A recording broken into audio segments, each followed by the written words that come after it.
July 23, 1983, an ordinary summer evening. Passengers boarded an Air Canada Boeing 767 expecting a routine flight from Montreal to Edmonton. Nothing seemed unusual. The weather was clear, the aircraft was modern, and the crew were experienced. But somewhere on the ground, a simple mistake had already sealed the fate of Flight 143, a mistake so small that nobody noticed, a mistake involving numbers, a mistake that would leave a giant airliner with no fuel at 41,000 feet over the vast skies of Canada, no engines, no electricity, no second chances. And yet, against every expectation, everyone on board would survive. This is the incredible true story of the Gimli Glider, the impossible glide. In the summer of 1983, Air Canada had recently introduced one of the most advanced aircraft in the world, the Boeing 767. It represented the future of aviation: modern computers, advanced systems, greater fuel efficiency. Passengers loved its comfort. Pilots admired its technology. But with new technology came new procedures, and Canada itself was undergoing change. The country had recently switched from the imperial system to the metric system. For decades, aviation personnel had worked with pounds. Now they had to think in kilograms. The transition was not always smooth, and on that July day, several seemingly minor circumstances would combine in a way nobody could have predicted. Flight 143 was scheduled to travel from Montreal to Ottawa and then onward to Edmonton. Captain Robert Pearson had accumulated over 15,000 hours of flying experience. He was calm and highly respected. His first officer, Maurice Quintal, was also an experienced pilot. Neither man could imagine that they would soon face one of aviation's greatest emergencies. Earlier that day, technicians discovered that the fuel quantity indication system on the Boeing 767 was malfunctioning. Normally, electronic sensors would provide exact fuel measurements, but the system was unavailable. Instead, ground crews used a manual calculation. They measured the fuel inside the tanks using a dripstick method. Then they calculated how much additional fuel the aircraft required. Simple, at least in theory. But a critical error occurred. The conversion factor used was based on pounds instead of kilograms. Nobody realized the mistake. According to their calculations, the aircraft had enough fuel. In reality, it carried less than half of what was needed. The Boeing 767 departed. Passengers relaxed. Flight attendants served refreshments. Children gazed through the windows. Everything appeared perfectly normal. Meanwhile, invisible to everyone on board, the aircraft was slowly consuming the fuel that should never have been missing. The countdown had already begun. Several hours later, Flight 143 cruised high above Canada. Suddenly, warning lights illuminated. The crew noticed abnormal fuel pressure indications. Captain Pearson and First Officer Quintal immediately began investigating. Perhaps it was a faulty sensor, maybe a computer problem. But moments later, the left engine shut down. The pilots declared an emergency. One engine remained. A twin-engine aircraft can safely fly with a single engine. But before the crew could fully understand the situation, the unthinkable happened. The right engine failed. Silence. Complete silence. At 41,000 feet. For the first time in history, a Boeing 767 had become a glider. The massive aircraft lost all engine power. Electrical systems failed. Most instruments went dark. Passengers felt the sudden stillness. Many realized something was terribly wrong. Inside the cockpit, the situation had become nearly unimaginable. Modern jetliners are not designed to fly without engines. Yet somehow Captain Pearson remained remarkably calm. Training took over. Panic had no place in the cockpit. Every second mattered, and every decision could mean the difference between life and death. Without engine power, Flight 143 was descending. Gravity was now the enemy. The aircraft's emergency ram air turbine automatically deployed. This small propeller generated limited hydraulic and electrical power.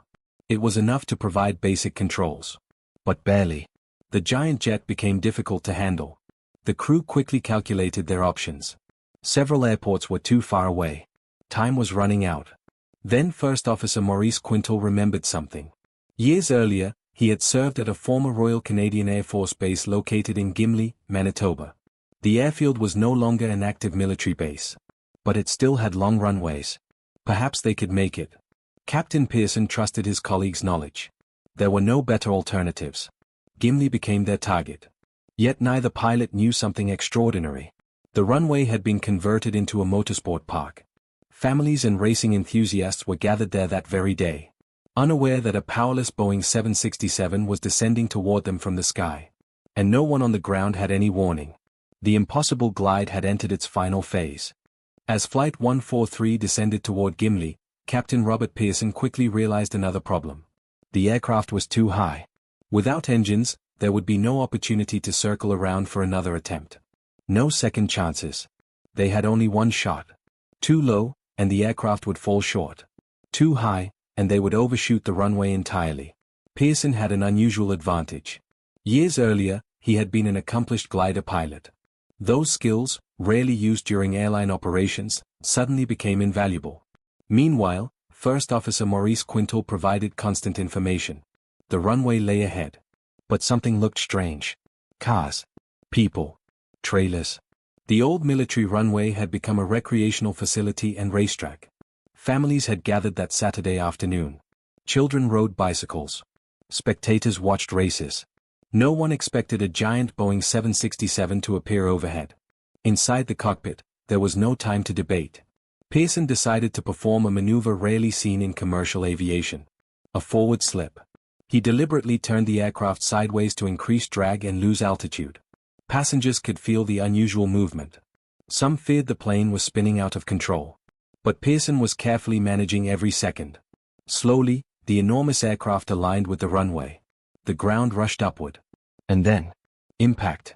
The main landing gear struck first. Moments later, the nose gear collapsed. The front of the aircraft scraped along the runway, producing showers of sparks. Tires burst. Smoke rose behind the plane. Yet the friction slowed the aircraft dramatically. After gliding nearly 100 kilometers without engine power, Flight 143 came to a stop. Silence filled the cabin. Everyone stared in disbelief. They were alive. Within seconds, flight attendants initiated emergency procedures. Passengers evacuated using inflatable slides. Because the nose gear had collapsed, the aircraft rested at an angle. One slide was steeper than normal. People slid rapidly to the ground. Some suffered minor injuries. Miraculously, none of the 69 people on board lost their lives. Outside, spectators at the racetrack stood stunned. They had witnessed something almost impossible. Many had no idea that the approaching aircraft had no engines. Others simply could not believe what they had seen. Children who had been riding bicycles near the runway escaped injury by only a short distance. Disaster had come frighteningly close. But somehow, tragedy had been avoided. Against all odds, everyone had survived. Investigators immediately began searching for answers. How could a modern jetliner run completely out of fuel? The findings shocked the aviation world. The problem began with the transition from imperial measurements to metric units. The Boeing 767 measured fuel in kilograms. Many technicians and crews still worked from experience using pounds. When fuel calculations were performed, the wrong conversion factor was used. The aircraft had departed with roughly half the fuel required. Several people checked the numbers. Yet the same misunderstanding passed through each stage. No single person intentionally made a mistake. Instead, multiple small errors combined into one extraordinary failure. The result was nearly catastrophic. The incident became a textbook example of how accidents often occur. Not because of one massive blunder, but because of many smaller ones lining up at the same time. The world praised Captain Robert Pearson and First Officer Maurice Quintal. Their calm under pressure had saved 69 lives. Pearson's glider experience proved critical.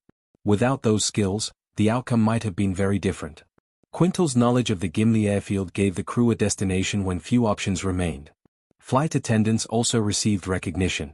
Their professionalism helped ensure a rapid and orderly evacuation. Every member of the crew played a role.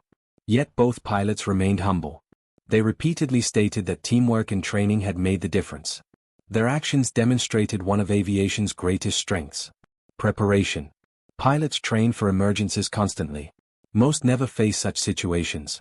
But when the unimaginable happens, training becomes instinct. And instinct saves lives. News of the event spread around the world. Reporters called it unbelievable. Pilots called it extraordinary. Passengers called it miraculous. The aircraft itself became famous.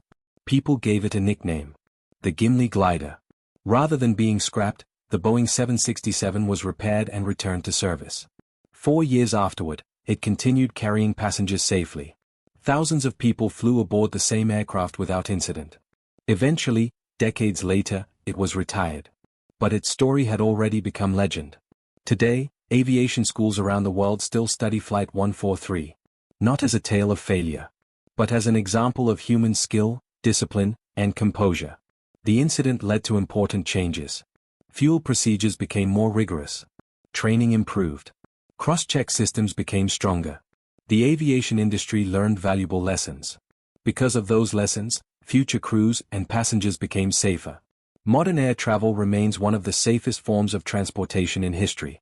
And many of those safety improvements exist because past incidents revealed weaknesses. The Gimli Glider became more than an amazing survival story. It became a lesson that would protect millions of travelers for decades to come.